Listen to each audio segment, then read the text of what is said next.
Good evening बच्चों, आज class 8 का मैथ विषय है और प्रश्न 45 से पूछे। निम्नलिखित में संख्याओं के प्रत्येक के लिए वह छोटी संख्या और छोटी पूर्ण संख्या ज्ञात कीजिए जिसमें से इस संख्या को भाग देने पर वो एक पूर्ण संख्या बन जाए तथा इस तरह ज्ञात की गई संख्या का वर्गमूल भी ज्ञात करें।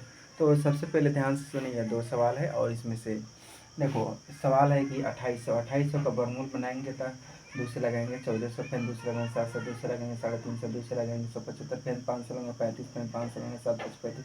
तो इसमें 7 का जोड़ा नहीं मिल रहा है। तो इस अभाज्य संख्या में किसका जुग्म नहीं है, यानी जुग्म मैंने जोड़ा है, किसका नहीं है, 7 का नहीं है। तो जिसका जोड़ा नहीं रहे उसी संख्या से भाग देते हैं। तो 7 से भागेंगे 7 पड़े 400 हो गया।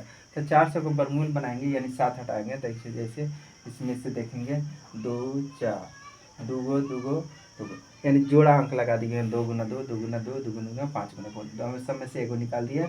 तो यहाँ सबसे पहले 2 दूना 4, 4 5 20, कितना है 20, 20 में 20 से गुना करेंगे, 20 20 और 400 आ गया। ठीक है, अगला प्रश्न है 1620। 1620 का हम फिर से अभाज्य गुणनखंड करेंगे, यानी कि 2 से लगाएंगे 810, फिर 2 से लगाएंगे 405, फिर 2 से 5 से लगाएंगे 81, फिर 3 से लगाएंगे 27, फिर 3 से लगाएंगे 9, फिर 3 से लगाएंगे 3 9।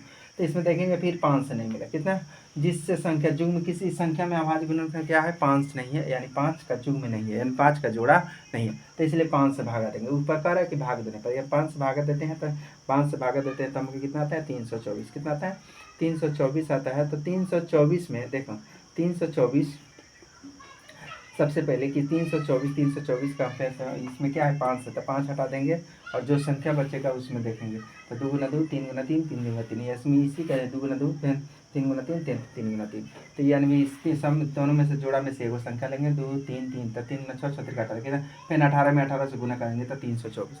तो इस प्रकार हम भाग देने पर यह संख्या अभाज्य गुणनखंड का पूर्ण वर्गमूल भी बन जाता है। ठीक है बच्चों, थैंक यू।